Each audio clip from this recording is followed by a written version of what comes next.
NLC has called for the immediate suspension of the implementation of the new tax law.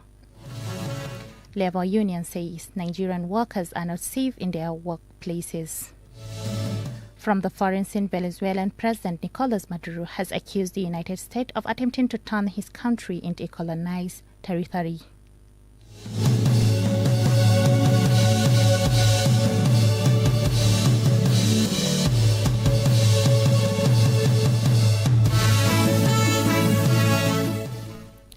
Good evening, listeners, and welcome to Rahma Comprehensive News. Today is Thursday, 27th Juma'a, year 1447 after Hijrah, which is equivalent to 18th December 2025. Details with me, Amina Umar Carpenter.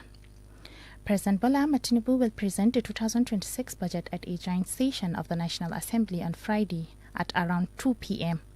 Reports indicate that security will be tightening at the assembly premises, and all staff and officials are required to complete their duties and leave the premises before 11 a.m. In a separate move, President Tinubu has requested the National Assembly and reconfirmed the 2026 budget with totals of 43.56 trillion naira. The aim of the action, according to the report, is to avoid running multiple budgets at the same time and to strengthen oversight over spending, especially in areas requiring urgent attention and national security. This initiative is intended to improve the budget implementation system and ensure that government funds are used as approved by the National Assembly. However, economic experts have warned that extending budget implementation could cause confusion, duplication of activities, and poor planning, which could negatively affect economic growth and investors' confidence. Experts also noted that government borrowing reduces the ability to fund new projects and emphasized the importance of an efficient debt repayment system to generate additional revenue and ensure budget objectives are met. Finally, the National Assembly Budget Committee will truly reveal the submitted budget before granting full approval, while the federal government hopes this measure will ensure transparency and effective spending system.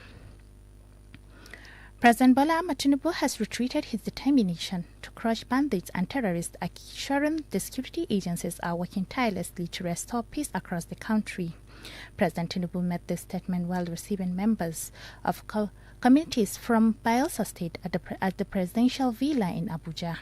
He said his administration will continue to put pressure on groups causing unrest and will expand development effort in the Niger Delta region. In recent weeks, the Northwest, Northeast, and North Central regions have continued to face threats from bandits, kidnappers, and attacks on rural communities, while the federal government has repeatedly stated that it is recording success in arresting and neutralizing the criminals. President Tinubu acknowledged that Nigeria faces security challenges, but emphasized that the government is not relenting as the armed forces continue to carry out sustained offensive against terrorists and bandits in different parts of the country. The federal government says Nigeria's economy has recorded significant growth despite revenue shortfalls in the 2025 fiscal year. The Minister of Finance and Coordinating Minister of the Economy, Wale Edun, stated this in Abuja, noted that inflation, which rose to 4.6% by November 2024, later declined to 14% by November 2025. According to the minister, Nigeria's external reserves rose to $46 billion, enough to finance more than 10 months of imports, while the naira has remained relatively stable in foreign exchange market. He also said foreign exchange inflows into Nigeria reached $20 billion within the first 10 months of 2025, representing a 70% increase compared to total inflows recorded in 2024, a development he said reflects growing investor confidence in the country. However, while appearing before the Senate Committee on Finance last week, Mr. Wale Edun lamented that the federal government faced revenue shortfalls in 2025 budget year. He disclosed that out of the projected 40 trillion naira revenue for the year, the government realized only 10 trillion naira, resulting in a deficit of about 30 trillion naira. Labor unions in Nigeria have confirmed that Nigerian workers are not safe in their workplaces due to security challenges. The unions made this known during peaceful protests held in states including Zamfara, Bauchi, Cross River, and Plateau, among others. Speaking while leading the protest in Cross River State, the state chairman of the Nigerian Labour Congress, Comrade Jij Olai, expressed deep concern over the worsening security situation in the country. He said most Nigerian workers are unable to carry out their duties peacefully, citing attacks on school and farmers, as well as street faced by travelers on major roads. In Zamfara State, the NLC chairman, Comrade Sani Halilu, described the security crisis, saying it has crippled various aspects of life, while leading protesters to the government house in Gusau to submit their petition to the Governor Dauda Lawal. Comrade Halilu said the protest was organized to express concern over the country's security situation. Responding, Zamfara State Governor Dauda Lawal commended the labor leaders for conducting the protest peacefully and responsibly. In Plateau State, the Labour leadership called on the Office of the National Security Advisor to strengthen coordinated security operations among security agencies to effectively eliminate criminal elements. The Plateau State NLC Chairman, Comrade Inogi Manji, said that as preparation for year-end intensify, there is a need to enhance security for travellers and the general public. The federal government has confirmed the release of a Nigerian Air Force aircraft and the personnel on board after they were detained in Burkina Faso following an emergency landing.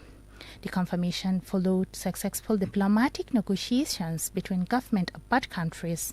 Nigeria's Minister of Foreign Affairs, Ambassador Yusuf Tuggar, who led the Nigerian delegation to Burkina Faso, said the matter was resolved through mutual understanding and respect for international laws. According to official sources, the Nigerian Air Force's aircraft made an emergency landing due to technical issues while on operational mission. Burkina Faso's authority detains the aircraft and crew for investigation before a resolution was reached. Following the talks, the aircraft and personnel were released without incidents, reflecting the continued strong diplomatic relations between Nigeria and Burkina Faso. The Nigerian government reiterated its commitment to resolving issues through diplomatic channels and strengthened cooperation with Sahel countries to promote peace and security. Still on the news, the federal government has dismissed reports circulating in some media outlets alleging that it supplies arms to certain groups to carry out security operations in Kwara State. The National Security Advisor, Malam Nuhu Ribado, said no group or individual has been armed by the federal government for security purposes, describing the report as false and misleading. Ribado states that all security operations in Kwara State and other parts of the country are conducted under the full command and supervision of national security agencies in line with constitutional provisions. He explained that while there are collaborative arrangements where security agencies workers with community members, such arrangements do not involve arming them or granting authority to conduct independent security operations. The federal government urged the public and media organization to refrain from spreading unverified information, warning that such report could create fear and confusion. It's reaffirmed its commitment to protecting lives and property and ensuring that all security measures are implemented lawfully, fairly, and professionally. A member of House of Representatives Abdul Salam Dasuki from Sokoto State has alleged between the tax laws approved by the National Assembly and the version released to the public. Speaking under the privilege of the 6th Assembly, Dasuki told the House that the published document does not reflect what laws makers debated, voted, or approved. He said after these tax bills were passed, he spent 3 days reviewing the approved copies and the harmonized version by both chambers, where he discovered the inconsistencies. The lawmaker stressed that he was not presenting a motion but drawing the attention of the House to what he described as legislative and constitutional processes. He urged the Speaker to ensure that all relevant documents, including the harmonized version and the circulating copy, are presented before the full House of The opposition coalition party ADC has expressed concern over what it described as multiple hardship facing Nigerians under the administration of President Bola Ahmad Tinubu, calling for immediate suspension of the new tax law. The party said the implementation of the tax law will further worsen the living condition of ordinary citizens. In a statement, ADC emphasized the need of nationwide consultation involving labor unions, civil society groups, small and medium-scale businesses, professionals, and state governments. The party urged the government to focus on taxing luxury goods and corporate profit as well as fighting corruption instead of imposing additional taxes on citizens struggling with high living costs. ADC added that strong legal safeguard must be put in place to protect taxpayers' rights. It's one that forcing the implementation of the tax law without suspension and dialogue will make the government responsible for any social or economic consequences. The federal government has banned the export of timber and wood products to foreign countries and revoked all provisionals, issues licenses and permit. The Minister of Economic Alhaji Balaraba Abbas Lawan announced the decision at the National Council on Environment meeting held in Katsina State. He said the directive was issued under the 2025 presidential order to curb illegal logging and protect forests and the environment from degradations and destructions. The move is part of the government's broader effort to combat deforestation and the massive loss of forest resources across the country. For more updates on national economic issues related to this development, please stay tuned.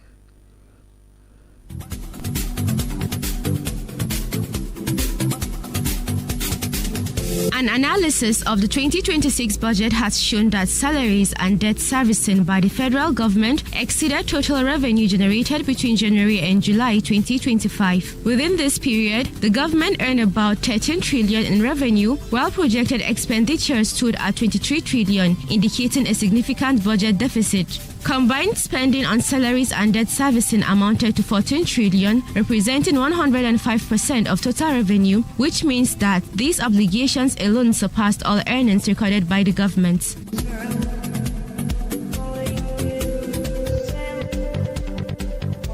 The Minister for Works, David Umahi, has said at least 4 international companies have expressed interest in taking over the first section of the Lagos-Calabar Coastal Highway under a concession arrangement that would allow them to manage and maintain the road, including the collection of tolls. Umahi disclosed this during a press briefing in Abuja, explaining that the project has been structured as a viable investment to attract major foreign investors who will help complete the road and ensure its long-term sustainability. He added that the initiative will improve proper maintenance and management of Nigeria's road infrastructure.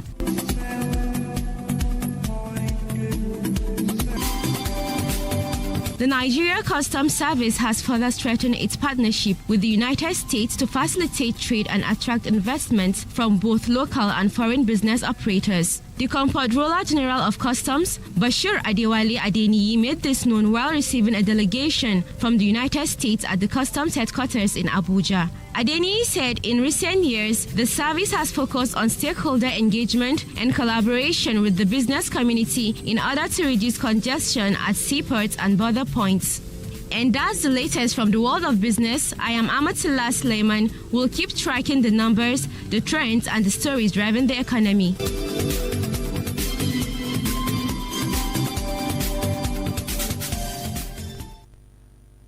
Well done, Amatullah Suleiman. The Nigerian Security and Civil Defense Corps Federal Capital Territory Command has deployed 4,000 personnel to ensure security during the forthcoming end-of-year festivities. The FCT Commandant Olushola Odumoso ordered the development as part of measures to protect lives, property, and critical infrastructure before, during, and after the Christmas and New Year celebrations. This was contained in a statement signed by the Corps spokesperson Monica Ojubi and made available to journalists. The personnel were drawn from various departments and deployed to different locations across the Federal Capital Territory. You are listening to Rahma Comprehensive News live from the News and Current Affairs of Rahma Radio 97.3 FM. The news will continue after the break. Stay with us.